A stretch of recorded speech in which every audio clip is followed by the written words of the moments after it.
bullshit.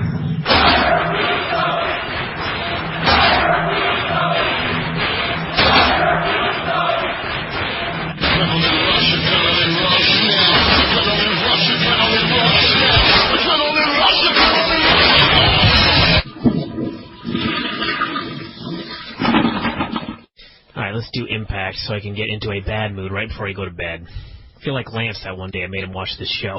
Then he went back to the hotel and couldn't sleep. Well, what can you do? So, as noted, I did not watch this program last week. And I said before that in some ways that's a positive. Because when you don't watch the show the week before, then when nothing makes sense, it's like, well, I didn't watch the show last week. Fine theory. Fortunately, I didn't watch the show last week, and I'm well aware that nothing on this fucking show made a goddamn lick of sense. It opened up with them announcing that the main event tonight was going to be a tag match with the 4 guys in the finals of the World Title Tournament on Sunday. Jeff Hardy, Kurt Angle, the Pope, and Mr. Anderson. Mm-hmm. Can't believe I actually remembered that. And the big story was that everybody backstage thought the booking of the match was stupid. Right. That's legitimately what the story was here. Mm-hmm. Which is funny because it was far from the dumbest thing they've done. So, Hogan and Eric came out. Hogan came out, Hogan said that this match would prove, we'd find out tonight which of these guys deserve to be champion. Mm-hmm. A lie. Hogan and Eric came out. And by the way, if the match is going to determine which guy deserves to be champion, then why isn't the title just on the line? I don't know. Fucking morons. Hogan and Eric came out. Hogan put over all the great talent backstage. Then he called out the Fatal Four. That's what we called them. Fatal Four. Wonder where he got that term. So, Angle is called the greatest wrestler in the world. He's not the champion, mind you, but he's the greatest wrestler in the world. And came out, Hogan did a promo, and he said, what happened to RVD, we all know. We all know what happened. You men must raise the bar. And what happened to RVD, he said, it can never happen again. So I'm sitting there thinking, well, if you don't want that to ever happen again, why don't you fire Abyss, or at the very least, suspend him, or even fine him? There are a million things that you can do, but they have done nothing. And as I'm thinking this, out comes Abyss with his bat, which got a tepid reaction. The reaction you would get if you did an Angle at an indie show in front of 20 people. He came out, he started ranting about them. Even before that, he's wanted basically for attempted murder on Rob Van Dam. He killed all their best friend and their champion. No, he's not wanted. They don't care. That's the key. Yes, because he calmly climbed into the ring. Everyone just looked at him. Mm-hmm. They were not angry. No. They were not scared. No. They were mildly curious. So we start talking about them, and Hogan says, listen, we know who them is. It's Flair and his bunch of idiots. And Abyss said, no, that's not them. It's not EV2, and it's not Fortune. He said they told him the chess pieces were in place, the plan was ready to proceed, and the date it was going to happen was 10-10-10. A date, he said, get this, a date that only comes once every century. As opposed to 10-9-10, which is most Tuesdays.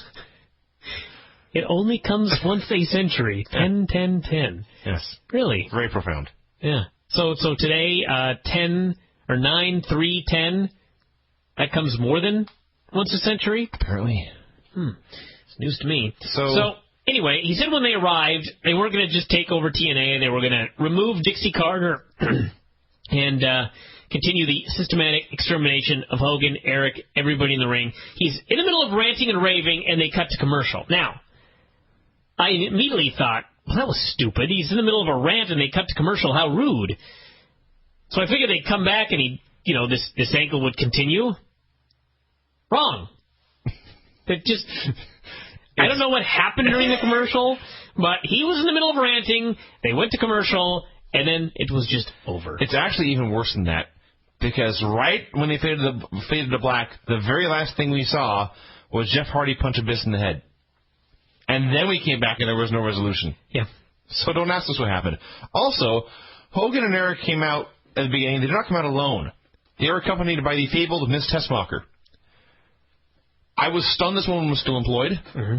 I don't know how much she has been paid. I do know there's no way to justify her salary.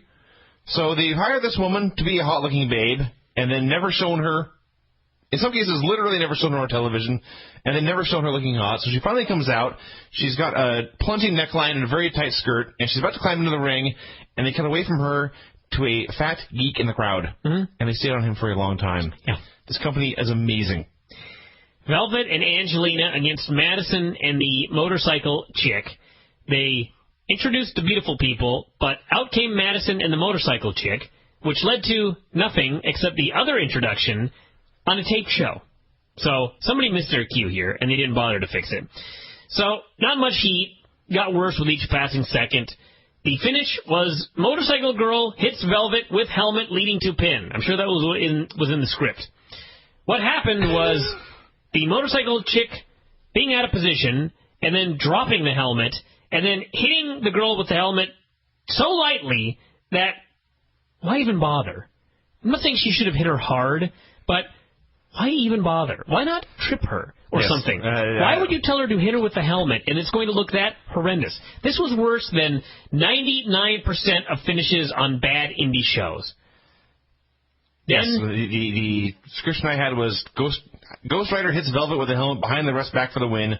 This is giving them way too much credit. So then the winners were announced as, and I quote, Madison and her official bodyguard. So after winning, the motorcycle chick unmasked. She voluntarily took off her mask, and it was Tara.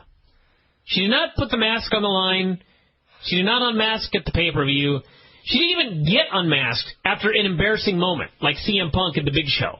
No. She beat up the babyfaces, and then she just said, here's who I am. Which caused the announcers, Mike Tenay, to calmly say, we have not seen Tara in months. And he mentioned that the last time we saw her, she'd lost a loser, must retire from TNA match, and they did not question this any further. She's just back now. So the obvious question is, why was she wearing a mask in the first place? You know why? No. Well, I don't know why she was wearing the mask. But what happened, because they're so fucking stupid, is her contract was expiring, and I guess they didn't think she was going to continue, so they announced a loser must retire match, and then they re-signed her. Okay. And did not know what to do at that point. I'm in storyline. Why did Tara, not Lisa Varon, why did Tara decide I must wear a mask? To help her get over on the baby faces, I guess. I don't know. Okay. There is no logical reason for it. Because there's no logical reason for anything that happens on this show. That is true. So we had a Stevie Richards promo. No, stop. We had a segment where everybody was talking about how ridiculous it was that Abyss had killed RVD. Was that Stevie? Maybe. I think you have the next two segments slightly out of order. Anyway, but we had everybody talking about how ridiculous it was that Abyss had killed RVD, but still no punishment for Abyss. So then, and this is awesome, they announced that next week we're going to hear from RVD for the first time since this happened. They don't say via phone. We're supposed to presume that he's going to be there. I don't know if he's going to be there, but he gets hurt. You strip him of the title. You do a tournament for the championship, and then he's going to be back 3 days later? Right. Okay, the problem is he's also not going to be back 3 days later, or 4 days later, or even 7 days later, because you see, they announced that he's going to be there on next week's show, but there is no show next week. Impact is preempted next week. This news has been out for days. They could not edit this off the show. They could not remove this. They could not do anything except be moronic. So yeah, next week on the show that doesn't air, RVD is not going to be there. Correct. So we have the Stevie Richards promo. He was saying he was not afraid of Abyss, not after all the surgeries and broken necks he had been through, and he vowed to step out of the shadow of his comrades and stand on his own. This is a fine promo. Brian, you missed last week's show. There was a segment where Stevie Richards and Abyss brawled for about 5 minutes. At the end, they were still brawling. So he had no reason to be afraid of Abyss. He had already fought him to a standstill. Abyss came out with the nail-covered board and faced Stevie Richards. Now, not only does he still have the board that he used to kill the World Heavyweight Champion, but they are so upset with what he has done that not only did they not suspend him, but they are currently booking him in wrestling matches. Right. Not just wrestling matches. Pay-per-view. Yeah. They're not hiding him in dark matches. So they have a match. He beats the hell out of Stevie, of course. And then Stevie super kicks a chair into Abyss's face and pins Abyss. Stevie Richards pinned Abyss. Why? I have absolutely no idea. Why because not? Immediately afterwards, Abyss no-sold the pinfall, destroyed Stevie Richards, and as he's destroying him, they cut backstage, and there's Mick Foley on the ground. 8 million men are surrounding him. They cut back, and they claim that the reason they did that was to show that EV 2.0 was busy backstage and could not save Stevie. Now they suddenly care about logic. Why fucking bother at this point? So Stevie's getting beaten up. All these guys are apparently busy, so who should run to make the save but Ryan Kendrick, which makes no sense. There you go. There's also a point in here where they were talking about Abyss's pay-per-view match. You see, he's going to be wrestling Rhino in a Falls Count Anywhere match. So the idea is that you will pay money to see Rhino and Abyss brawl all over the building. Mike May then reminded us that last week we saw Rhino and Abyss for free brawl all over the building, and in fact, we saw Rhino hit a gore and leave Abyss laying. Mm-hmm. We've already seen this match with a decisive winner. Yeah. Now we have to pay to see it again. Anderson and Pope had the meeting where Pope told Anderson, we don't have to like each other, but we need to get along tonight. You've heard it 78 million times in strip wrestling. Anderson told Pope, if I screw you, then I screw me. What? I don't know. All right. By the way, this was where I noticed we were only 42 minutes into this program. sad time that was. Foley, Dreamer, Sabu, and Rhino are in the ring. Dreamer does a promo. Says that Fortune wants to fight in the back and hurt Foley. Why not get their asses out and do it right now? So Fortune comes out. They have new music. I don't know if it was this music last week, but it is a techno version of Ric Flair's music in 2010. Mm-hmm. This is up there with Candice Michelle's old song. Well, no. It's not good. A techno version of Ric Flair's music? This did not make Why me would you angry. have This techno made in me 2010? stupid. A techno version of 2001 in 2010. Hello? So out comes AJ. He buries all the guys in the ring. I will say, the positive on this show, AJ Styles' promos have improved approximately 800 million%. He has improved by miles. A complete 180, as Alan would say. Dreamer said, you guys don't have to wait for the pay-per-view. We can do it right now. And I thought, no, you should wait for the pay-per-view. You are a horrible booker. So they run down, and AJ starts taking off his jacket. They start heading to the ring for the match, and they cut to the back. And there's Jarrett doing a promo with Joe. I have absolutely no idea what they're talking about. And then they announce, Sting and Jarrett are next. So I guess AJ took off his jacket, went to the ring, and then they all just went backstage. Maybe he just took off his jacket and then put it right back on. Sure. He did while he was talking. His promo was great anyway, but he also plugged 3 separate matches of the pay-per-view. He said Doug Williams would massacre Sabu, said Abyss would slaughter Rhino, and that he would beat Tommy in the I Quit match. So this promo was a win. We had a god-awful segment. Crumbly. All of you TNA-loving goofballs, please explain this to me.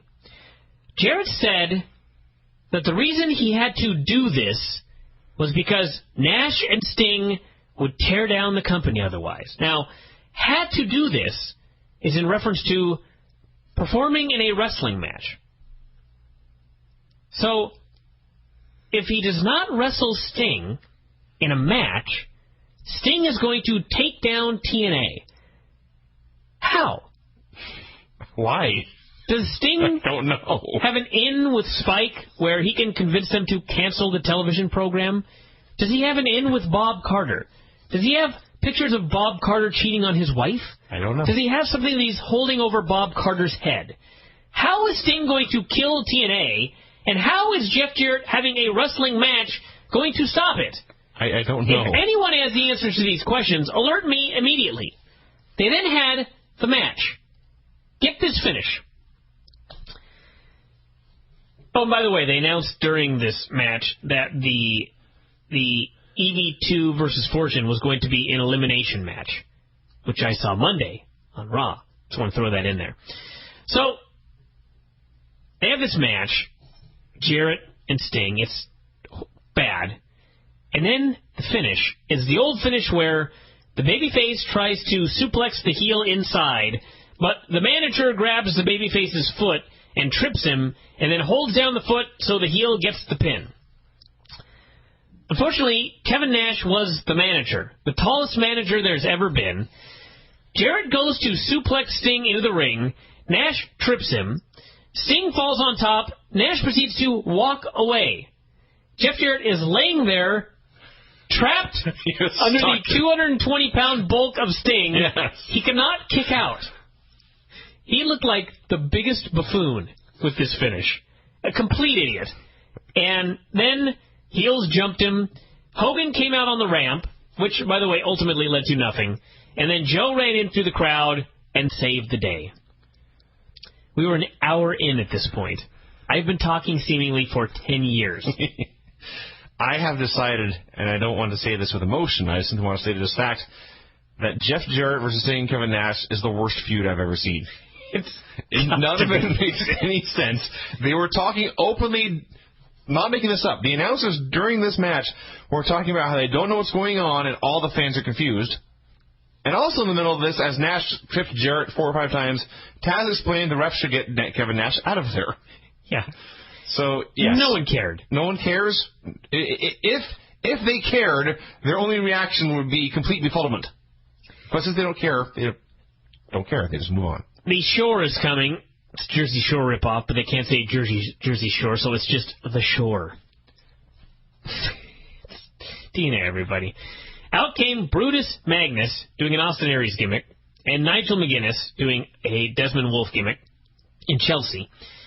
And Brutus did a promo, burying the machine guns. Fans chanted, "Shut the fuck up." Machine guns came out. They all took turns burying each other. Guns called him gay. They hit on Chelsea.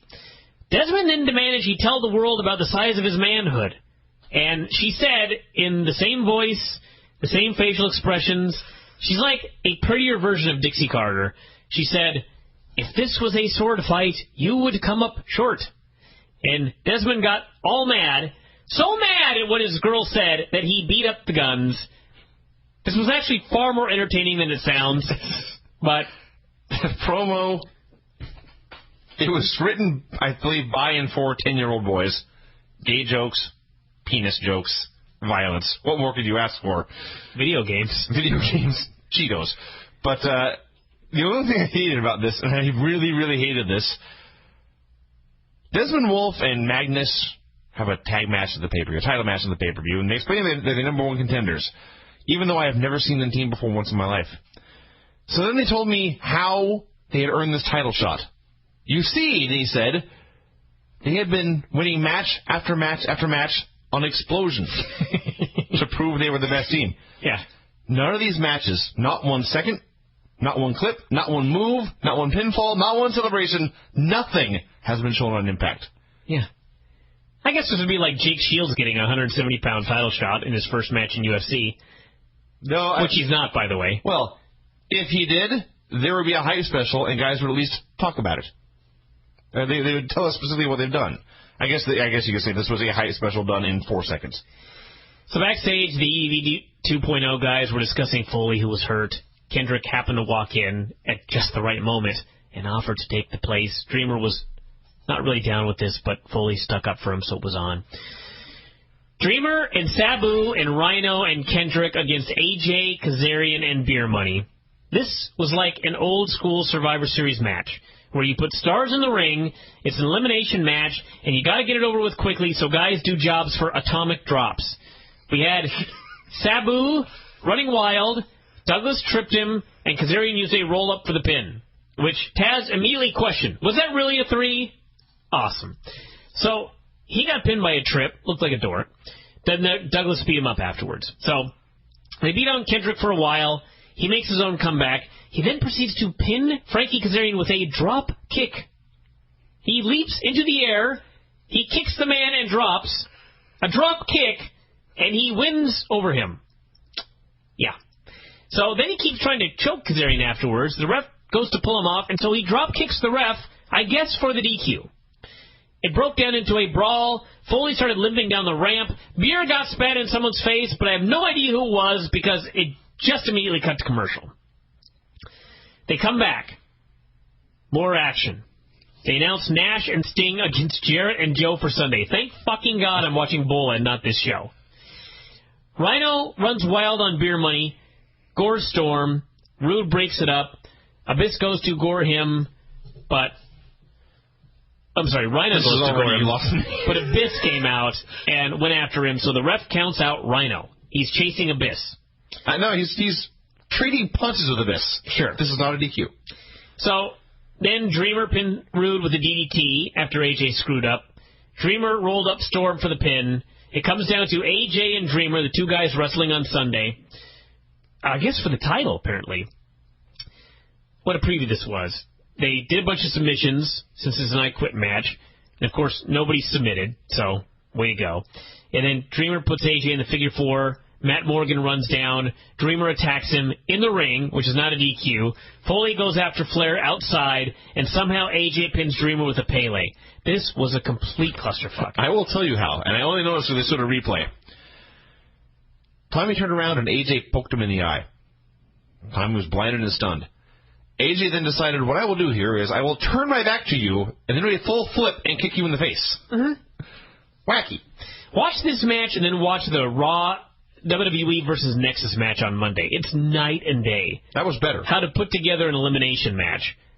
These guys have absolutely no idea what they're doing. These agents are completely clueless, and the wrestlers aren't good enough to figure it out, apparently, because this was a just disaster, this was. Probably because they had him do 8 fucking million things. There is more! Pope and Anderson against Hardy and Angle. During this match, they plugged Reaction coming up next. Who could possibly watch another hour of TNA after this? Not I. LSD would be easier on your brain than this third hour of Reaction after this 2-hour show.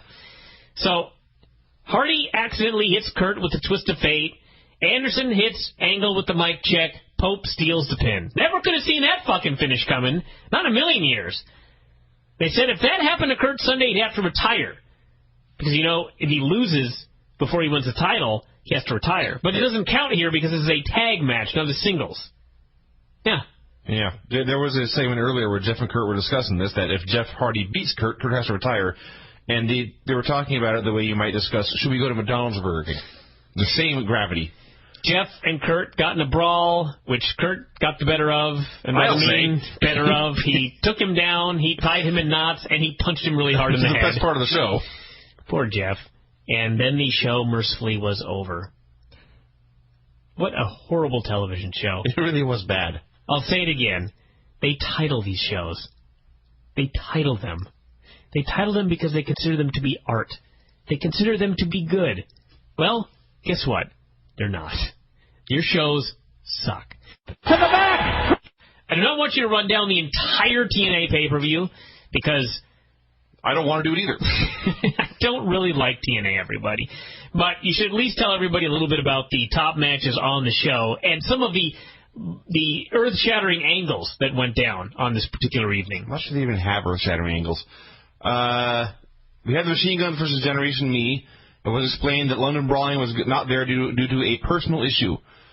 So they had a good match, no surprise. I went 3.5 stars. It was like every Motor City match ever where the wrestling's really good, but then it should be better. They had the heat on Shelley, and he hit some counters and laid them out. And rather than do all the men down, do the dramatic build of the hot tag, he immediately leapt to his feet and tagged in Sabin. And I was like, all right, whatever. So it was a very good match, but should have been better. And then afterwards, they did an angle where Generation Me laid them out. So they are now heels. Good. Evil men. This, by the way, after Mike TNA was talking about what good Christian men they were earlier in this match. Mm-hmm. So, way to go, TNA. They hit Shelley with a double elevated DDT off the apron of the floor. And he was incapacitated. And then 2 guys came out and they lifted him up and they helped him walk to the back. No stretcher job, no neck brace, but they did something. So that was all right. You had Douglas Williams versus Sabu in a very sloppy match. All sorts of blown spots and 400 dives. And Sabu went through a table. A chair got used. until it was time for the ref to not let them use it. Then he pulled it away, and Williams won the belt shot. It was missable. Madness and Rain had a crappy match with Velvet Sky. It was bad. Somebody won. Velvet won. So they didn't even bother building a challenger to the title unless Velvet's going to challenge Angelina right after they got back together. That was bad. We had Rhino and Abyss in a Falls Count Anywhere match. They hit each other with stuff. They went through a wall on the stage, under the ramp, and then out a wall on the other side of the stage. There were no thumbtacks. There was no glass. They did not use a table after Sabu did. They used a guardrail, and Rhino went for a gore, hit the guardrail, and turned around into a black hole slam for the pin. The place was going crazy for the finish. It was fine. He had a lot of notes on that match. A Kevin Nash and Sting versus Jeff Jarrett and Samoa Joe. All I remember about this was the announcers going on and on and on about how none of this made any sense, and they don't know what's going on. And they wish they could tell us what was going on, because they know the fans are confused too. So Jarrett hit Sting with a bat, and Joe choked him out, and that was that. We had AJ Styles versus Tommy Dreamer in a night quit match. They also used all sorts of weapons. The only thing I remember here was the finish, which was AJ got a fork, much like Abdullah the Butcher, and he held it into Tommy Dreamer's eyeball. Much like Abdullah the Butcher, you say. The only time ever I would ever say those words, but yes, AJ was like Abdullah here. And he held the fork into Dreamer's eyeball. It looked pretty gruesome. Dreamer was squealing and screaming when he quit, so it was effective. And that was that. I was really, really drunk by this point, so I can't tell you how good that was. We had the best match of the show by leaps and bounds, Kurt Angle versus Jeff Hardy. The short description here is they had a half-hour draw. But TNA could never do anything that simply. So first they had to do a 20-minute draw, and then 5 more minutes, and then a 25-minute draw, and then 5 more minutes, and then a 30-minute draw. A draw stopped due to blood stoppage. Mm-hmm. Kurt could not continue, so it was a draw. There's TNA, everyone. Yes. They can't just say, go wrestle for 30 minutes, the time will run out, and you'll have a great match. No, everything has to be complicated and stupid. So it was really good. Had a lame finish, and the last 10 minutes was not as good as it should have been because of the time interruptions. The story, I guess, was that each time the match was stopped, Kurt had the ankle lock on, and Jeff was saved by the bell, but it doesn't really matter. It was TNA using a pay-per-view to build to a free show. And then in the main event, Pope versus Ken Anderson. Mm-hmm. A poor main event. The crowd did not take it like a main event. They did not wrestle like it was a main event. They had a slightly above average Impact match. It was the Impact match where we see what happens during the commercial. And Anderson won with a mic check, and then he proceeded to, I don't know what happened, or maybe there was lots of stuff fucked up in this match. Maybe Pope was just beating the fuck out of him the whole time. But he stood over Pope and shouted something very angry. I definitely heard the word fucking. I don't know what's going on. Pope left and shot him a double middle finger. Anderson took a bump for this. And then the show ended. You want to know why TNA will never succeed? I can think of many reasons. Well, which one are you going to say? I didn't see this show, but I can already tell you this is why TNA will never succeed. Because they can never do anything right. That's a good answer. Here's the example for this evening. So, TNA always has an excuse for doing something stupid. You know what I mean? They'll do something dumb, and you're like, well, why did you do that? And then there's always an excuse. Now, as you noted here, as everybody, as a blind man could have seen, and I didn't see the show, so I was a blind man. Pope versus Anderson was not following Kurt Angle versus Jeff Hardy. No. Okay, a complete moron could have told you that going in. This is not hindsight is 20/20. This is foresight is 20/20. My favorite saying, foresight is 20/20. You could look at this card and go, the Pope and Mr. Anderson are not going to be able to follow Jeff Hardy and Kurt Angle. So, it didn't work. They couldn't follow him. No. So, the question obviously is, well, why did you headline? Why did you put Pope and Mr. Anderson on last? And the explanation is, well, didn't want to go off the air with a bad finish.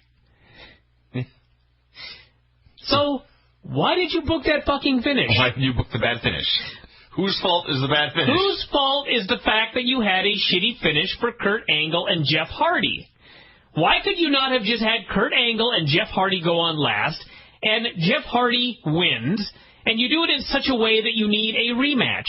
Perhaps Angle gets a visual pinfall, and then Jeff Hardy wins. I didn't even think about that. That's just the first thing that came into my mind. If you gave me 5 minutes, I could write down a list of 10 better finishes than what they did here. And then you could have closed with this match. Why didn't they do that? Because they're complete idiots. Was it really that fucking important to do a draw here? You know what I mean? Was it really so important that you had a shitty main event on your show? I don't know. And if you're going to do a draw, just do a time limit draw. You don't need multiple 5-minute periods and a blood stoppage. No. Of course you do. You have to book. You have to write. You have to write. The show has to be written. It has to be written by a writer. Idiots. So anyway. There's also a point in this, speaking of idiocy, there was a point in this match where Kurt Angle's laying on the black mats outside the ring. Jeff Hardy went up top and hit a senton from the post to the floor. Shockingly, Kurt Angle was injured. Mm-hmm. Hard to believe. He then wrestled 20 more minutes in a great match without looking injured, so he's the man. But still, don't do stupid shit, guys. No one's going to remember this. To the back! All right, let's get started on Impact here. I didn't see the pay-per-view, but I did see how they opened up this show, which was with a recap of the pay-per-view match with Hardy and Angle, and they did a hell of a job. This is like TNA in a nutshell. So I didn't see the pay-per-view, but I heard about the finish. I heard about it. It was a great match, apparently, like 4.5-star match with a goddamn horrible finish. I was aware of that, but I didn't see it. So going into this, as someone who had not seen that match, they open up with this video package that made this look like the fucking greatest match of all time. There was this dramatic music. They showed all of these awesome spots. They had people going nuts. They showed the senton to the floor and Angle cracking his ribs, and they cut backstage to Angle talking about how he was hurt and the doctor talking about how his ribs were cracked. And then they go back to the match, and it looks so fucking dramatic. And I'm like, this is awesome. And then the video package showed Eric Bischoff coming out and saying that Kurt Angle could not continue due to blood. They showed a shot of Angle with hardly any blood on him whatsoever. Bischoff sounded like he either did not care or knew how stupid this was. It was like, you couldn't have left that part out. No. You could have just shown a video package of how awesome it was. They're probably embarrassed of a thing positive in there. You know, even if Eric Bischoff would have said, like, Kurt Angle could not continue, and they showed a footage of Angle caked in blood, that would have been fine. They showed a shot of Angle after they'd wiped off the blood and there was no cut. They actually showed that in this video package. Just TNA in a nutshell right there. They can't do anything right. So, Bischoff's in the ring with both guys, and he says he'd never seen a match like that in 24 years.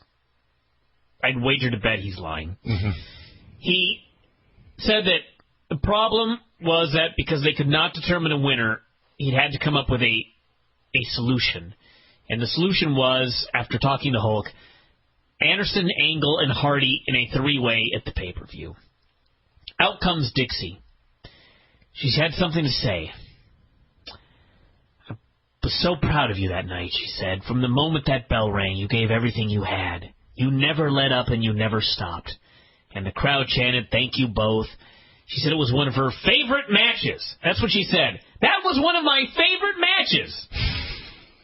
And then she said that she knew no one was happy with the outcome, at which point approximately 9 men went, boo! Everyone else was dead silent.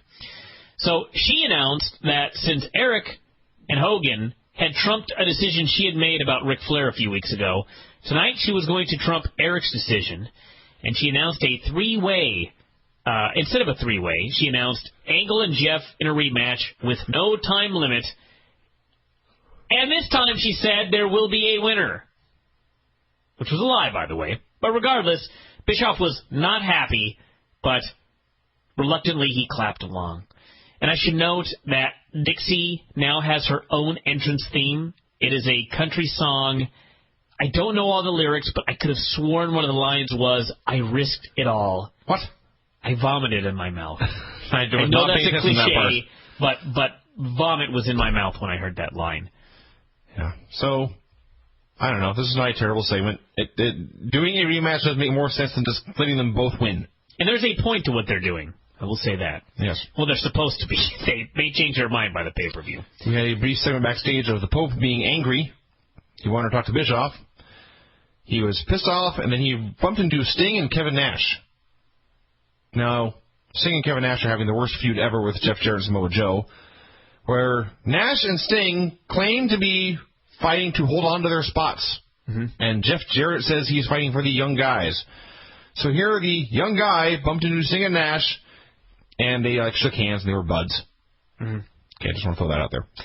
A random camera guy interviewed Tommy Dreamer at a gas station in Yonkers. We're supposed to believe that TNA flew a camera crew to Yonkers, New York, for a 4-second interview with Tommy Dreamer. Well, not only that, they had to find him at a random gas station. Stalk him. And keep in mind, he was on the show this evening, so it wasn't like they could have interviewed him before the show, for example. That was goofy. That's amazing. Nash with Sting against Joe with Jarrett. Went about a minute before it broke down into a brawl. There's 4 men brawling wildly at ringside. The ref, of course, does not call for a DQ. He just counts both of the participants out of the ring. Yeah. I love, in TNA, how do I explain this? In how do you explain TNA? I don't know. In any other sport, if one guy could not continue due to blood, he'd lose. It's not a draw. But in TNA, it's a draw. Yeah. And in TNA, if 2 men in a match go outside the ring and 2 other men attack them and all 4 men are brawling, that's not a DQ. That's grounds for a count out of the ring. They're playing by a different set of rules than every other contest in the world. Baffling. The amazing thing was, too, it's not like they're brawling out there and suddenly Joe took a shot at Sting and Sting defended himself. No. Joe and Nash were brawling, and Sting flew in out of nowhere and hit Joe in the head. Mm-hmm. Right in front of the ref. And his response was to shout, 1! And he counted them out.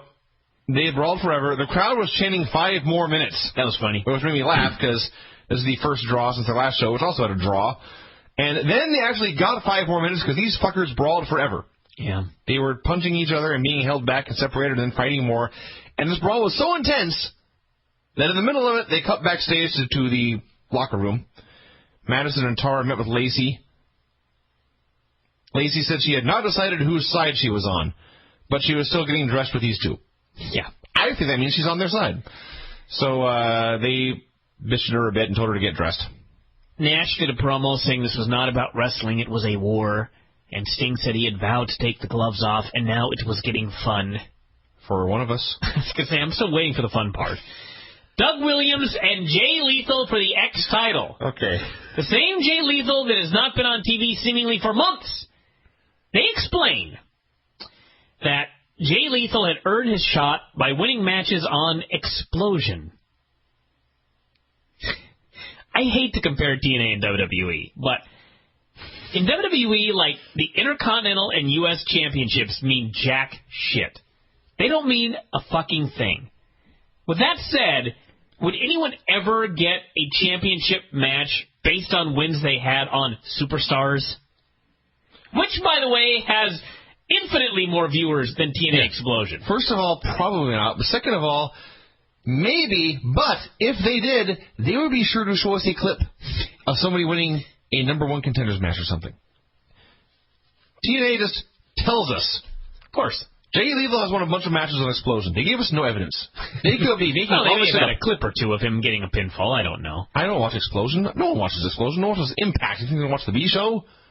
So they had a match. Crowd was awful this evening, except during the main event.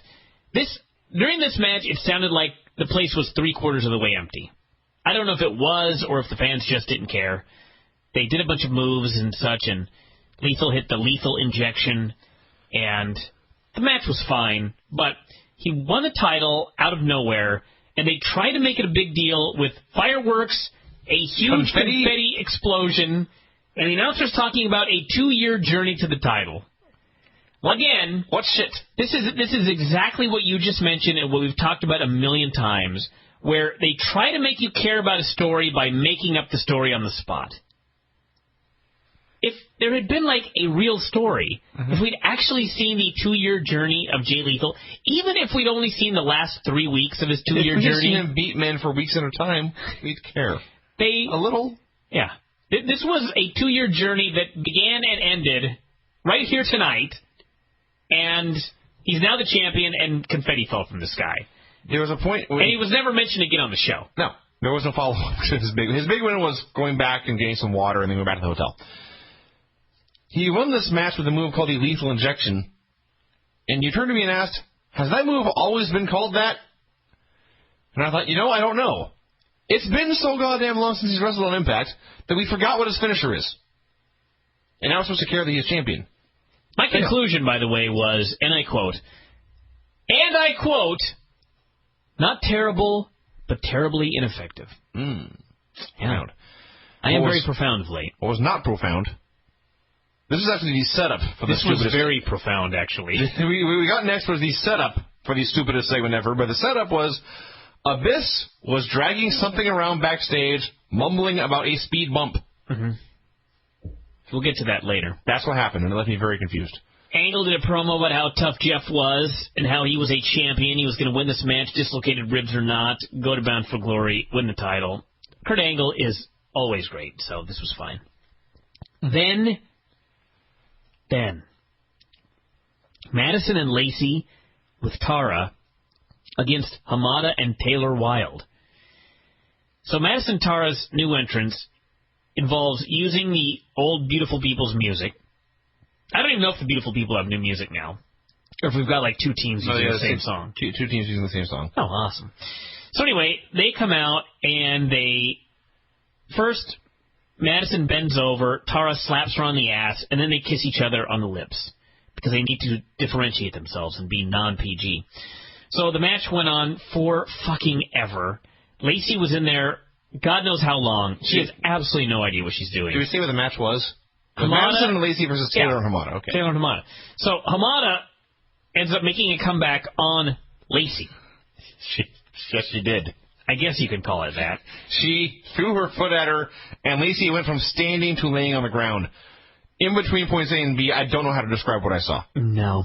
Hamada should have just shot on her and beat the fuck out of her for a comeback. My notes read, I can only imagine what Hamada is thinking right now working with Lacey. Working is not even the right word. She could not even work with her. Lacey was out of position to the point where she may have been on the moon during this particular match. She may have been taking bumps on the moon as Hamada delivered kicks on the earth. This was so absolutely horrible. And they pinned her, and Madison got upset. Lacey shoved her. Tara hit the ring, punched the shit out of her, and then the Beautiful People's tight jeans made the save, and everything was all right. But Velvet hugged Lacey. Everybody cheered. They're back together again. And now we've got to see more matches with her. Yeah. Fuck! There was a 30-second interview with Jeff Hardy. He basically said he would win. His face gets rounder by the week. The Hardy boys are fattening up for winter. They are getting hardy. They are getting hale and hardy. Tommy Dreamer then came out in a suit with a full beard. I hated this segment. Oh, it was awful. Let me start with one thing. He has new TNA music. In the history of shitty TNA songs, and they're all shitty, this has to be the worst. It is a very poor knockoff of Man in the Box. And they finished it, and apparently they sat back and said, do you know what this song needs? This song needs lyrics. What can we sing? And so what they got was... the man in the trunk? The man with the junk. No! Those would be vast improvements over what they got. Which was a very nasal rendition of one guy just singing Dreamer. It's horrible. So he comes out and he says, EV2 is not here. I want Fortune to please come out so I may speak to you. They all come out in suits. We then got the longest, most drawn-out, insufferable segment in the history of this business. Fucking Tommy Dreamer proceeds to put over everybody in Fortune. Forever. He talks about how James Storm is more talented than the Sandman. This took 5 minutes. And Stan Lane. He talks about how he got Kazarian. In 2010. He told Kazarian he got him his first job in WWE. This took 5 minutes. Then he talked about how if it had not been for TNA, Kazarian never would have met his wife. Yeah, because everyone watching this fucking show knows who Kazarian's goddamn wife is. This took 5 minutes and sucked. So next, he said that people in WWE always said that Matt Morgan would be the next Undertaker or Kane. He's now on Impact. But Tommy Dreamer had to spin this by saying, now little children can look up to him and say, I want to be the next Matt Morgan. That was such a lie, I was offended. A load of shit. My feelings were hurt. So then he talked about how Robert Roode's WWE tryout was with him. If I would have done a drinking game where I took a shot every time WWE was mentioned on this show, your liver would have just burst into flame. I'd be dead right now. I would be dead of alcohol poisoning.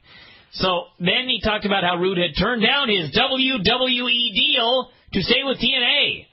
Said Rick was the best of all time, and now, of course, he began to cry. Right. Flair just stared a hole in him. And then he starts talking about how AJ is awesome, and this and that. Anyway, the reason this was so insufferable is, number one, it took so goddamn fucking long. It used to be, TNA is like, they could find no balance. It used to be that everything was to the back. They would do a segment and immediately cut away and go to the back. Now they linger on these segments for ungodly amounts of time. Worse, and this is what really pissed me off about this segment. In the end, what happens is they beat him up. So, 15 minutes of our life absolutely wasted to set up a Fortune versus EV2 feud that was already going on. And in the 15 minutes between Fortune hating Tommy Dreamer and then beating him up, Tommy Dreamer panders to them like the biggest fucking pussy. Yeah. Like the biggest crybaby. He announced that he wanted a truce. Yes. He was tired of fighting. And he could take no more. Worse than all of that. Worse than Dreamer acting like the biggest pansy, because he always is. It's his gimmick. He's there acting like the biggest pussy, and then he gets beaten up like a fool. But on top of all that, he's putting over the top heel faction in the company. These are the baddest of the bad. These are the worst heels in the entire company. He puts them all over and causes all of the fans to cheer for them. The fans are chanting for AJ. The fans are chanting, thank you, Rick. The fans are cheering all of these top heels. You wonder why nobody cares. You wonder why nobody cares. Let's design an angle to get our top heels cheered. And when all is said and done, it's not even like when they beat up Dreamer, everybody was mad. They attacked Tommy Dreamer. Everybody saw it coming. They went, boo, and they didn't care. This was a disaster. Mm-hmm. I fucking hated this with a passion. It was no good. And then it went, even after it was over, so went forever. And then a short person in white hit the ring. I actually seriously thought it was a child. It was Brian Kendrick. Yeah. They beat him up a lot, too. Then everyone disappeared. And then, in the same segment, without going to commercial, Kendrick got a microphone. He challenged anyone from Fortune to fight him. Hold on. Let me stop you there. Mm-hmm. Brian Kendrick, when he was a heel, was doing this wacky gimmick where he talked about weird shit. He was doing a wacky gimmick where he was on drugs. He's now a babyface, and to set this up, it's like a 7-on-1 beatdown of Tommy Dreamer. They're trying to kill Tommy Dreamer. Brian Kendrick comes out to save who is now his friend. I don't even know why. But now Brian Kendrick is just, all of a sudden, he's a small baby face. He comes out. They beat him up, too. So all Brian Kendrick has to do is cut a fiery promo challenging someone from Fortune to a match. That's all he has to do. So what does he do? Well, he comes out and he starts talking about vibrations and 0 points. He calls Fortune low vibrational reptilians. He talks about how he is a descended god. What? I don't know. His gimmick is that he is on drugs. This is why I say that. His gimmick is that he is a drug user. He's into narcotics. He came off like a crazed nut, not like a fiery baby face that people want to get behind. So they send out Matt Morgan in a suit. Morgan beats the shit out of him. And Kendrick suddenly, out of nowhere, hits a leg lariat for the pin. It is 2010, and these idiots have no idea how to get a guy over. It's 2010, and they still think that a guy can get squashed for 5 minutes and get a flash pin and then run away and not come back, and that's supposed to get him over? Brian Kendrick did not get over here, and Matt Morgan looked like an idiot. Yes. Yeah, they're retarded. And then Morgan got a microphone. He said he wasn't ready. So he was wearing a $7,500 suit. Said it didn't count. And he was right. It shouldn't have. It didn't accomplish nothing. And then it just ended. And then we got the stupidest thing I've ever seen. It only went like a minute. I just got to say one thing here. This made me so fucking upset. Which part? This Morgan-Kendrick match. Okay, yeah. Brian Kendrick comes out, he gets his ass handed to him, and he gets a fluke win, and then he runs away. They actually think that this is like gonna get the guy over. Right. Like Morgan put the guy over. UFC is 100% shoot. It is a real fucking fight. Look at Anderson Silva and Chael Sonnen. Chael Sonnen talked a bunch of shit to a guy that everybody thought was unbeatable. He went out there and beat the holy fuck out of this guy for 5 rounds. Anderson never quit. He kept going for submission after submission. He kept making his little comebacks. And finally, at the end, he got that submission and he beat the guy. In the end, Anderson Silva looked like a guy that, on the verge of defeat, he was a fucking champion. And he came back and got the win at the end. And Chael Sonnen went from a guy that nobody thought had any chance of beating Anderson Silva to a guy that people look at and go, you know, maybe that guy can beat anybody on any given day. They fucking both got over to a huge fucking degree. And it's real. These guys have 100% control over everything, and they have no idea what they're doing, and they can't get anyone over. It's astounding. Anyway. People are going to critique what you just said and point out that the story was the same because Morgan dominated everything and he won. No, it's completely different. But the difference is Silva was fighting back the entire time. Not only that, Anderson Silva was the champion. Yeah. Anderson Silva was already over. Yes. Anderson Silva was already the top guy in his division. Brian Kendrick is an undercard geek who's never been taken seriously. He got the shit kicked out of him, and he got a fluke win. That's 1,000% different. Mm-hmm. Ric Flair, when he was the champion, and he sold and then beat the guy, that was fine. He was the fucking champion. And he was making a challenger. He was the champion, and these guys almost beat him, but because he was the champion, he pulled it out of his ass at the end, and both guys got over. That's completely different from being an undercard dork that never wins anyway, and he gets a fluke win over a guy after getting his ass handed to him for 5 minutes. They're two completely different things. Idiots. Speaking of idiocy, okay, you recall last time we saw Abyss? He was dragging a speed bump through the backstage area. You saw him now. He was involved in what appeared to be what I can only call gay S&M. There was a man with no shirt chained to a table. No, the man had a shirt on, and Abyss was ripping his clothes off. I stand corrected. There was a man chained to a table, and Abyss tore his shirt off. There was another man chained in like a standing position. He was standing, just like you would see in some perverse porn, so I've heard. He was bound, he had his hands tied together over his head, and he was straddling. His feet were spread apart. Yes. Yes, and he was chained there. And the cameraman was just filming this the way you would, I don't even know. Man on the street interviews. Just you walk around with the camera, you shoot what you see. Oh, look at this. Here's the guy with his hands on his head, we only saw his back, but I guarantee he had a dildo in his mouth. Probably. So then, Abyss is talking about Christ knows what.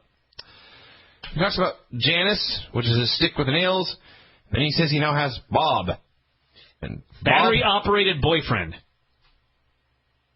Maybe? Bob stands for. All right. In this case, it was a branding iron. Someone made a branding iron that reads 10-10-10. And Abyss lifted up the branding iron. He turned his back to the camera. And then whoever this guy was, we don't know who he was. We don't know where he came from. We don't know why he was hanging out with Abyss. Maybe he paid Abyss to do this.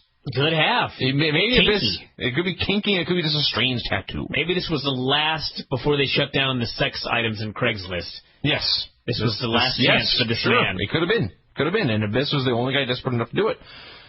So he held up the branding iron. He branded the guy. Mm-hmm.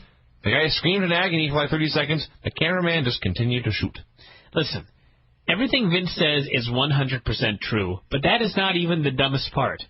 That was all really stupid. And it was like, it made you embarrassed to be a wrestling fan. Yeah. It was impossible to suspend your disbelief. It was so goddamn stupid. And it actually got worse because the man screams for like 10 seconds, and they cut back to the announcers, Mike Tenay and Taz. They calmly explain, let me repeat that, they calmly explain that Abyss was crazy, and nobody had felt his wrath quite like Rob Van Dam. We've got Rob on the phone, they say. They just moved on. They proceed. They've seen one human being brand another. They didn't care. They proceed to interview Rob. Now, keep in mind, the last time we saw Rob Van Dam... This fucking show. The last time we saw Rob Van Dam, he had been killed to death by a board covered in nails. He had his skin peeled off. All of it. He was hurt so badly that he was sent home indefinitely, and they were forced to vacate the title. And he does his first interview since that time, and it is every Rob Van Dam interview we have ever heard. He's happy. He's positive. Probably stoned. They asked him about the title, and he says, and I quote, "I'm a little bummed right now." Those are his exact words. "I'm a little bummed right now." He says, "But I'm fine. I'll be back in the Impact Zone next week. I'm training every day. Life is good. I'm going to be back better than ever." Keep in mind they have not even filled his championship void yet. He's already going to be back on the show next week, and he's fine. And as he's talking about this, the announcers are smiling. They're saying, "Ha, ha, ha, ha, great news. See you next week, Rob." Meanwhile, a man's fucking being branded. When this show ended, I thought, well, it was boring and stupid, and I didn't really care, and I came upstairs. The more we talk about this, the angrier I am getting. I'm starting to sweat. It is very hot in this house. I'm rubbing my face and head repeatedly. I can't take this shit. Man was being branded. Branded. Backstage in the Impact Zone, as far as we can tell. No one... I mean, I know Joe was kidnapped and nobody called the authorities. But here we have video evidence. Yes. Let's move on. God, this... I want to talk about Generation Me. Go for it. Let me talk about Generation Me. This is another example of TNA not having a clue. As noted, everything in TNA is straight out of the 90s. So, they've got these two guys, these two young fellas, and their gimmick is that they're Generation Me. And, first off, when I saw them down at Bola, they were great heels. Because they came out, and they're indie guys, but they're signed to TNA, and everybody in PWG hates them for it. And so they get great heat by talking about how they've got to do their match and get on a plane and go to the Impact Zone. They're fucking awesome in PWG. In here, in HD, in close-up, they both look about 14 years old. So they come out here, and they do a promo saying, "We represent the Me generation." Yes. Everybody. The Me generation was the 80s. The 80s was a period when everyone was out for themselves. Everybody was trying to win at all costs. This may have moved into the 90s a little bit, but Phil, okay? Phil is the same age as Generation Me. Phil, he goes to anime conventions. He goes to church. He wears bells. Yes, in some ways he's an outlier. But 20-year-olds today are not the Me generation. They are completely different. Kids today are completely fucking different from kids in the 70s and the 80s and kids in the 90s. I just was watching this, and I was like, you have absolutely no idea what kids today are really like. They're not like this. So these two goofballs come out here. They look 10. They demand the Guns come out and give them the titles. Saban comes out. He attacks them. They double-team him. Shelley supposedly has a back or neck injury. Now they give Saban a double DDT, and he sells it like he has a neck injury. And some people said boo. That is how I wrote it down, and that is exactly what happened. That is accurate. There were about 10 people that went boo. Nobody cared. He actually had to say, and that was a direct quote, "We represent the me generation." I figured out that was the idea the first time they were called Generation Me. I didn't need it explained to me. I'm not that fucking dumb. Let me explain this, though. I've been coaching since 1995. No, before that. I was coaching in high school. I've been coaching since 1992. The kids I used to have in 1992, the young kids, were goddamn hellions. These were the worst children that have ever walked the face of the earth. Except probably kids in the 70s were probably worse. Kids I coach nowadays are nothing like that. They're all nice. They all want to get along. They don't like to argue. They don't like to debate. They're all friendly. They're nothing like this. And Vince Russo has no idea what... He's just clueless. This whole company is clueless. If there is a Generation Me to today's youth, it's look at me. They just want attention of any kind. They don't want pride and honor and championships. Yeah, but you know what's stupid about this, though? You know what else is stupid about this? Talking about them representing the me generation. They're the same age as Jay Lethal.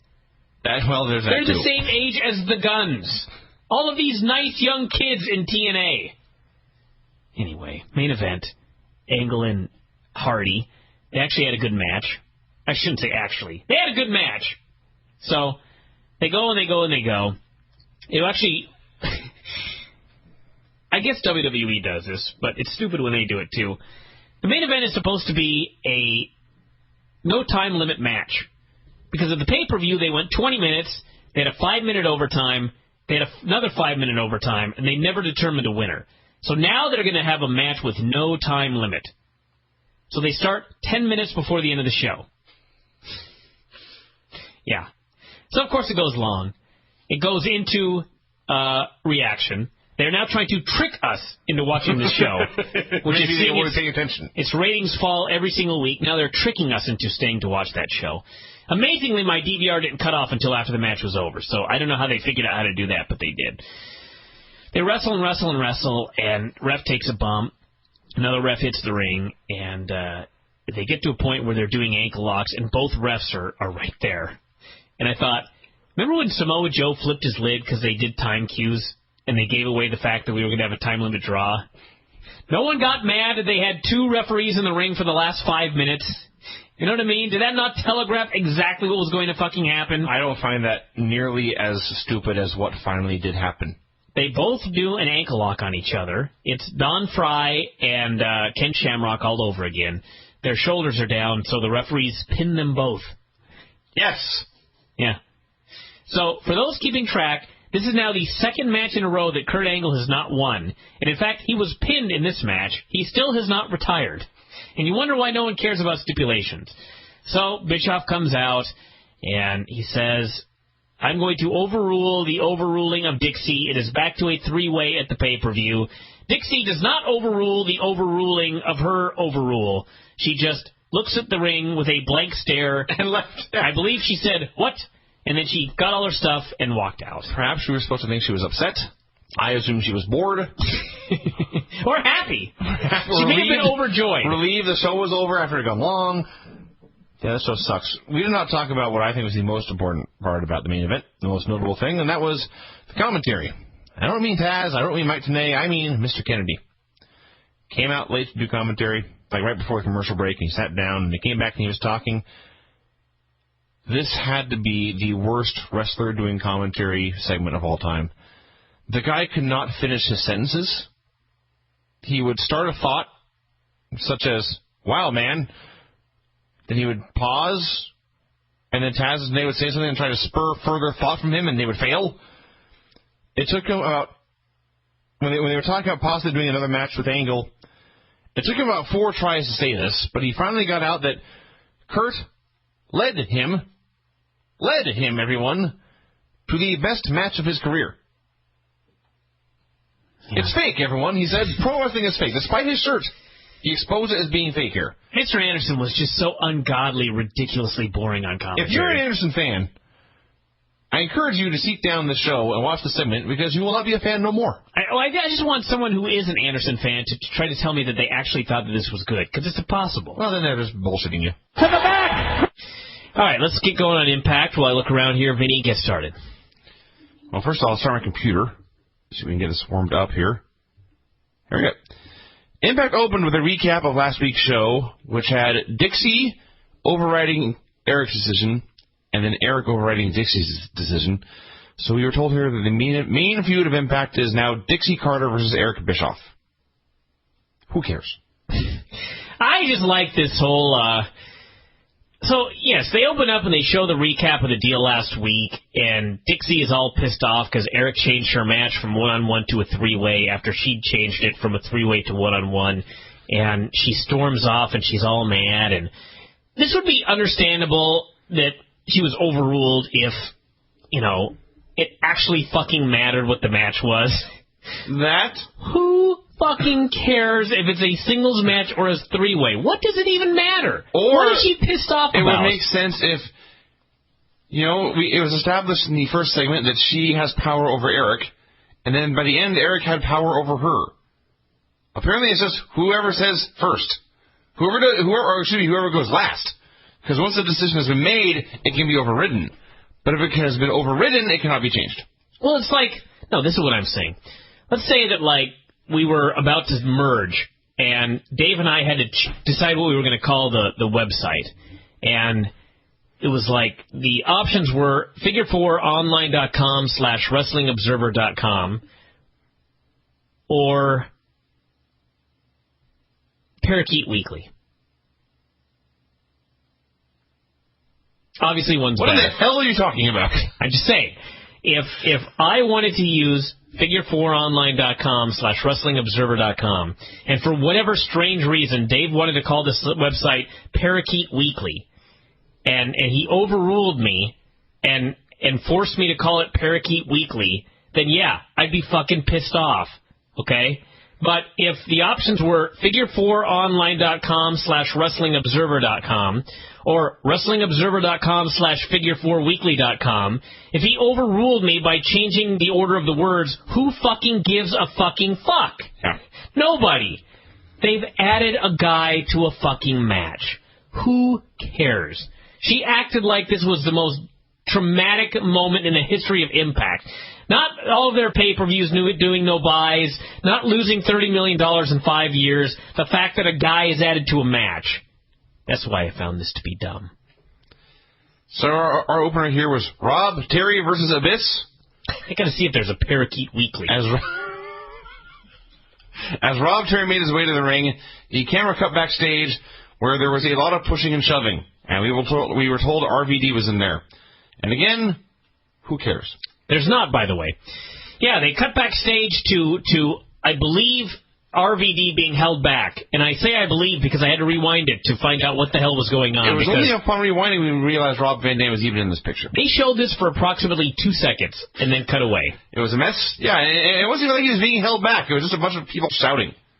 Then we had Rob Terry and Abyss, which was a lumbering, clunky match. The lumbering oafs did spots. It was actually so clunky that it was comical, but then it went on and on and on. And finally, they cut to RVD and Jeff. RVD and Jeff were whispering backstage. They start heading down to the ring. Meanwhile, Abyss is doing nothing. He's outside of the ring. He's outside of the ring for about an hour. And then finally, he hits Terry with the barricade, and the ref disqualifies him. He's disqualified. He's no longer qualified to engage in competition because he hit a man with a guardrail. Yes, because Lord knows Abyss can't pin Rob Terry. No. You must protect Rob Terry. So RVD started coming through the crowd. This was awesome. I mentioned this to Dave when he was talking about the show. Rob comes out, and he's got a couple of bandages on. He's got like a bandage on his head, and he's got like his elbow wrapped up, covered. a shin. He just like it taped up in random places. Now, if you remember the beating, he was bloody head to toe. So like apparently parts of his body healed, and others not only did not heal, but there's still a danger of blood coming out of these bandaged. Right. After a month. This was so hokey. So he comes limping down the stairs. Jeff Hardy, by the way, nowhere to be found. Of course not. He explained he was, in the whispering segment, he had explained he was leading Rob to ringside, like Rob had never been to the impact zone before, didn't know how to get to the ring. So Rob appears on the stairs. He is limping and carrying a chair. Abyss was scared at first, then he grabbed Janice, and they faced off, and then nothing happened, and they were separated by security. Like 2, maybe 3 weeks ago in the show, Abyss brawled with Stevie Richards for like 10 minutes, and then immediately thereafter brawled with Rhino for like 10 minutes. This week, security everywhere. RVD wanted to talk to Bischoff, and he did a promo, which actually was better than I had expected. He was at least mad, which was very unlike how he was on the phone when he did not give a fuck at all. When he said he was bummed. Yeah. So he cuts his angry promo about how the tournament's already set in stone, even though they didn't clear it with him, blah, blah, blah. So he wants a shot at the winner, and, he wants Abyss at the pay-per-view on 10-10-10. So Bischoff said, let's do it, and there's your match. Then, before Bischoff could leave, the Pope interrupted. This is all one segment. A long match with Abyss, his confrontation with RVD, and then Pope and Bischoff.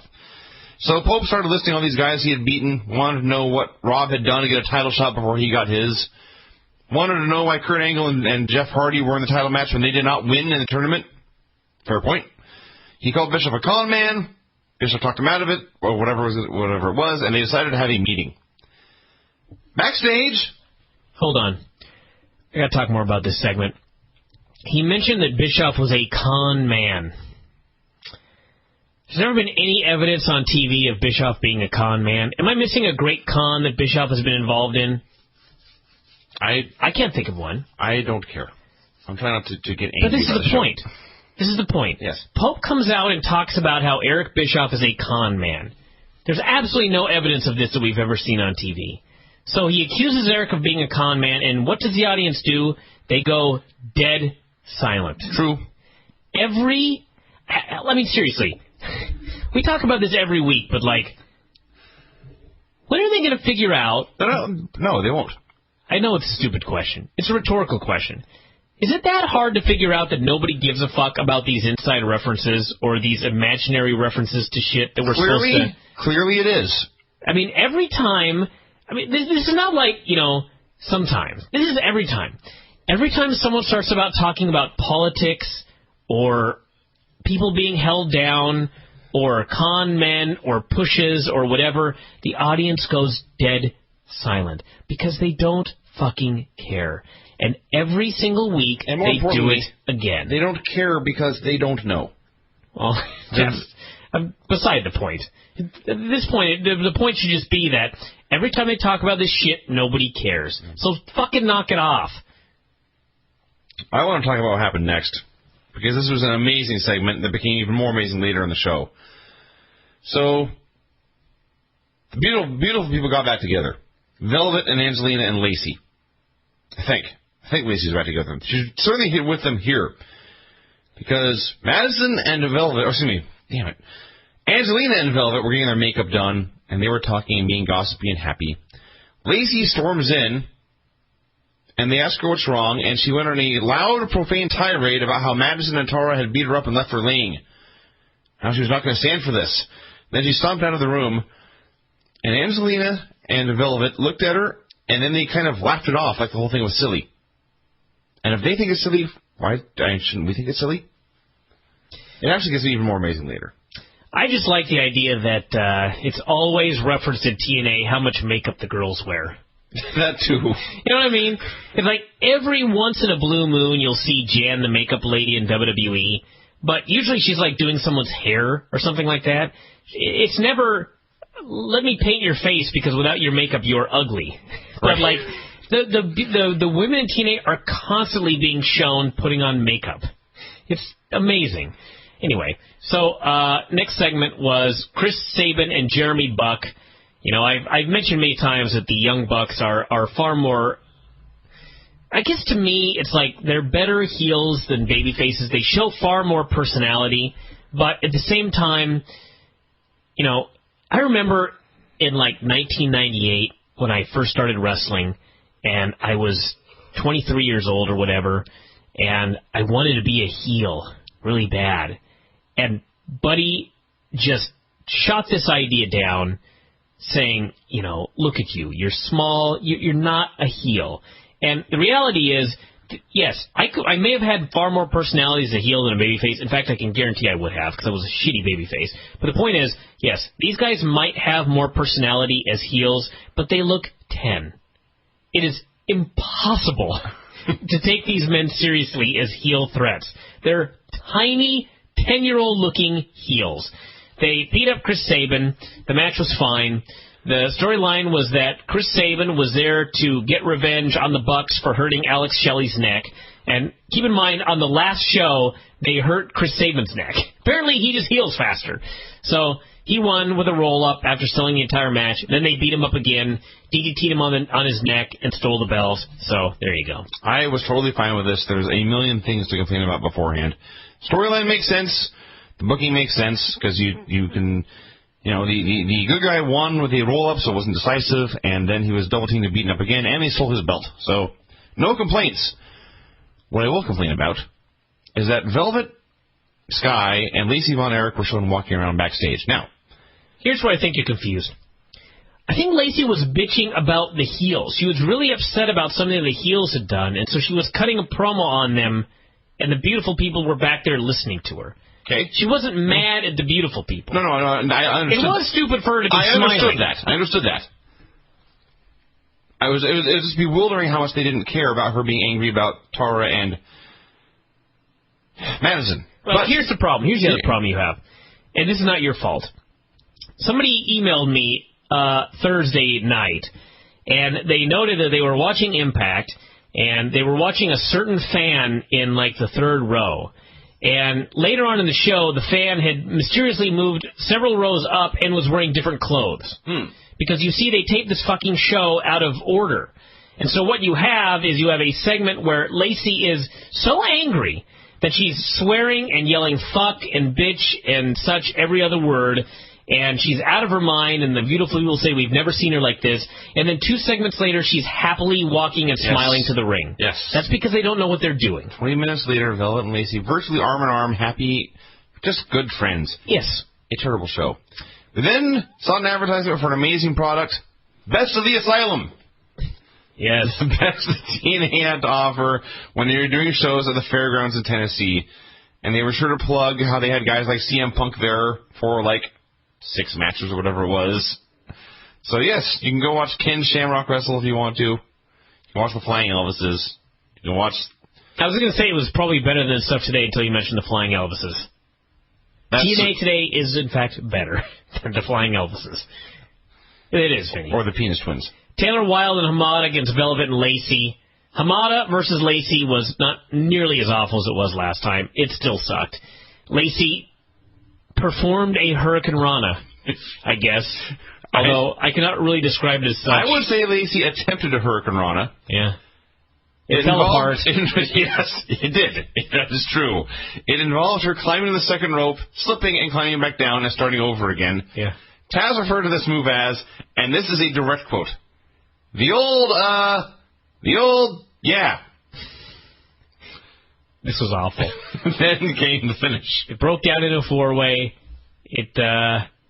The ref was distracted.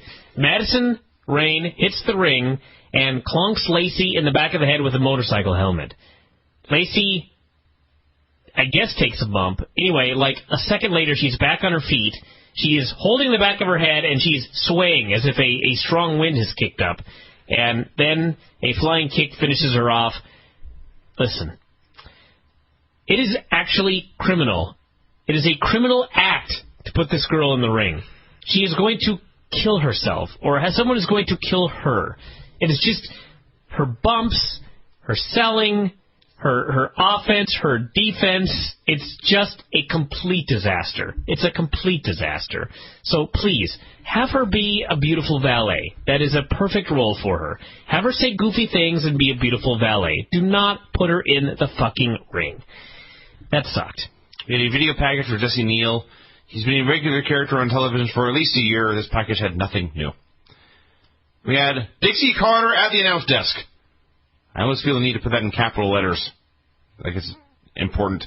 So she said she had an announcement. It was that the main event of the live show on October 7th would be a battle royal with everyone from the Bound for Glory card. That was the announcement. She then referenced, Taz was talking about her Twitter or whatever, some other announcement she was talking about, and she said, quote, that was months ago. And then she implied there would be another announcement on October 7th.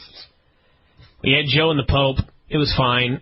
It was stupid at the finish when Pope starts making a comeback, and he's throwing back elbows, and Joe is bumping around. Joe outweighs the man by 50 pounds. He should not be bumping for back elbows. So then he went up for an atomic drop. It was all goofy.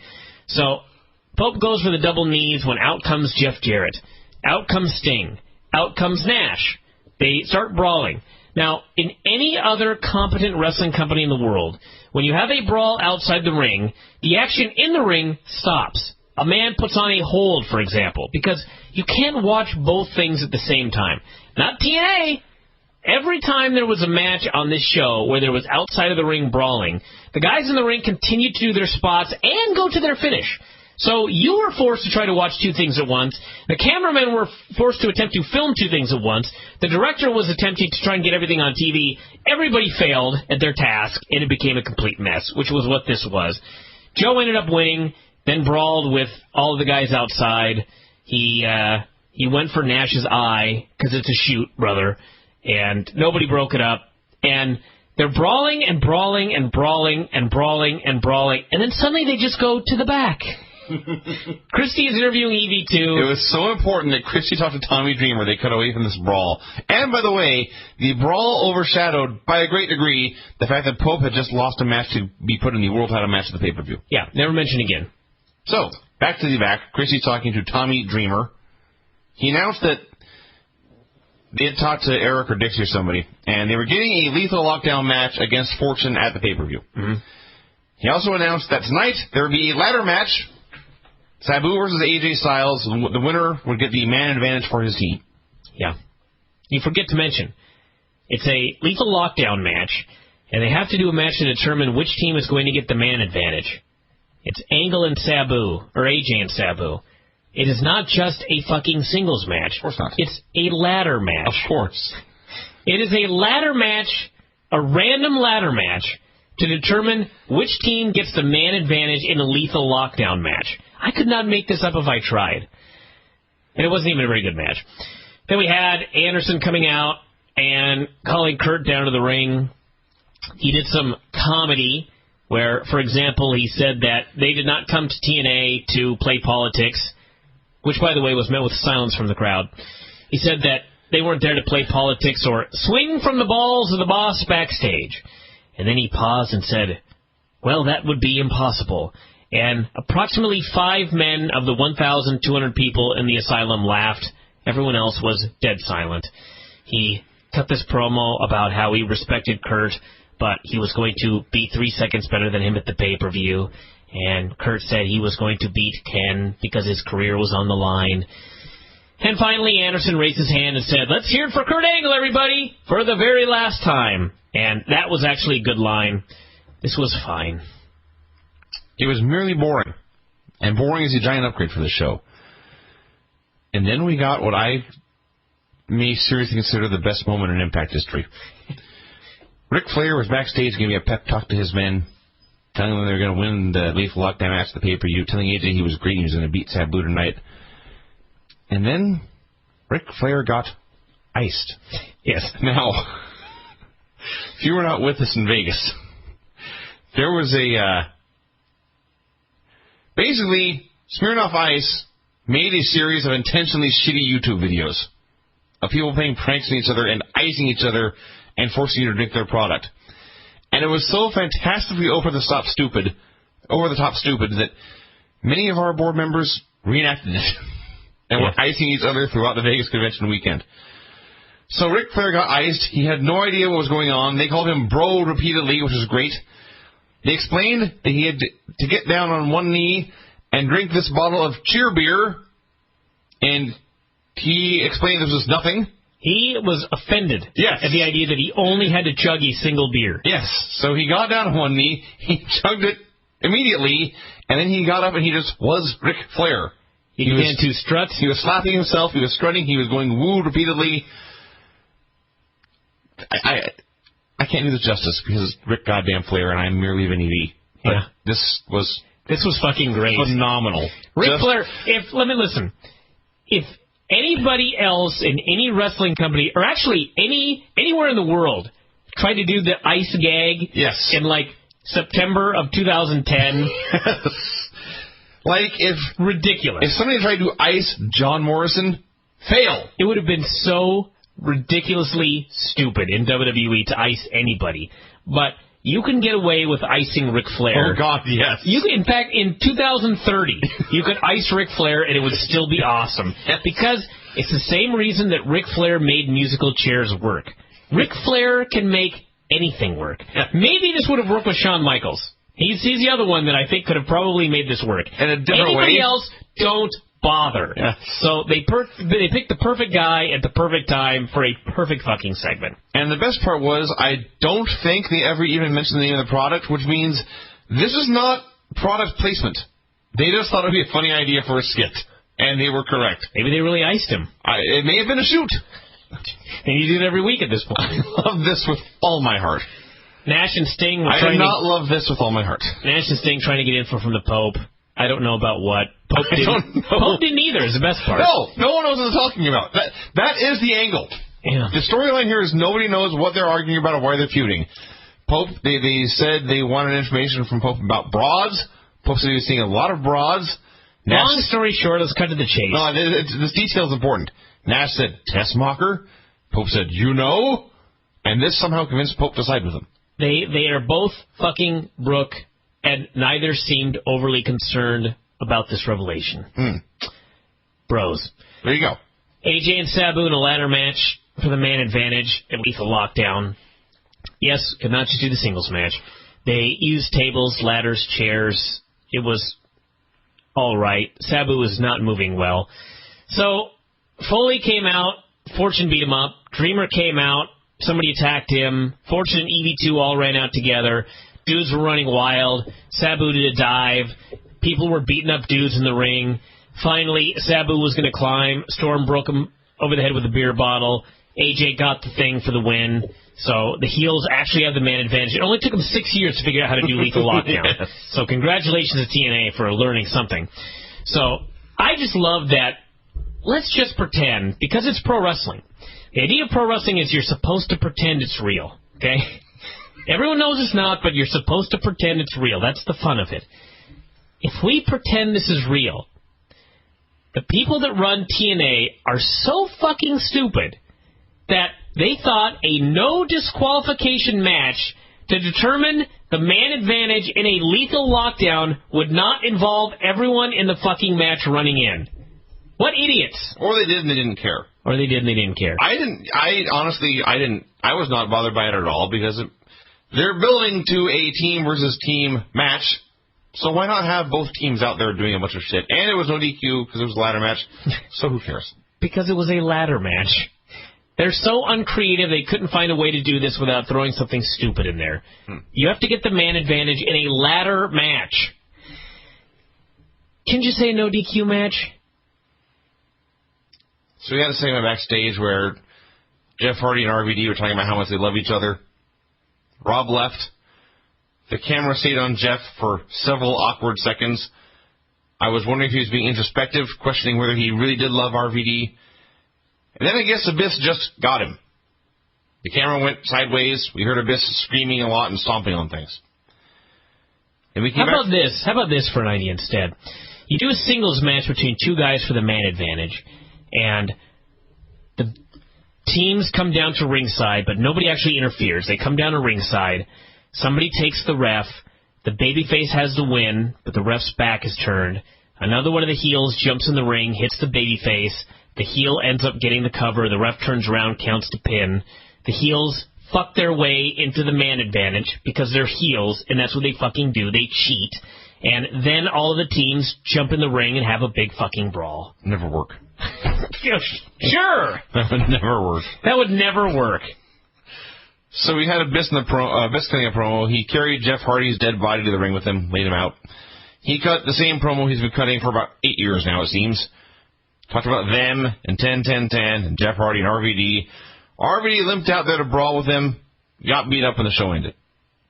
You know, when it's revealed that Eric and Hogan are heels and they're trying to fuck Dixie, literally and figuratively or whatever, and that's the big secret that Nash and all these guys have been talking about, it's not going to retroactively make those segments any better. No, it isn't. In fact, it may make them worse. Because if that's the big reveal, why would Nash and Sting just tell us? Well, they got to wait till 10-10-10. Why? Timing is everything, Vinny.